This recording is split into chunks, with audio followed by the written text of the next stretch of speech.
let's turn the tables. I'm going to be the interviewer because you've just said everything I was going to say. Tell me, is there a genuine gender pay problem in other industries, such as the BBC? Is there a genuine problem? One could say that the higher paying jobs, I'm going to example, take that as a yes. You're not a politician, but you're almost being one. Yes, there is. This isn't it. What the lawyers have done here, and I hope this law firm, I'm not even going to mention their name, and I used to be a lawyer, so I know how much we can be hated. I hope it's men only who are doing pro bono work for these women that they're looking to represent. But you're right, there's two different jobs, and they're saying, well, why am I not getting paid the same? Because we work at the same firm.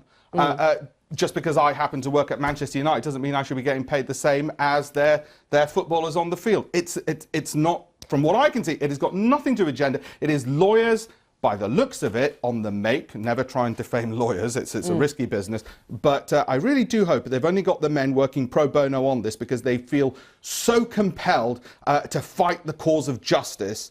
This is just bandwagon riding. There is a problem with gender pay in industries. This isn't it for Tesco's. And the proof is their share price hardly budged. Nobody thinks it's genuine. It's a laughingstock law firm now. Unfortunately, we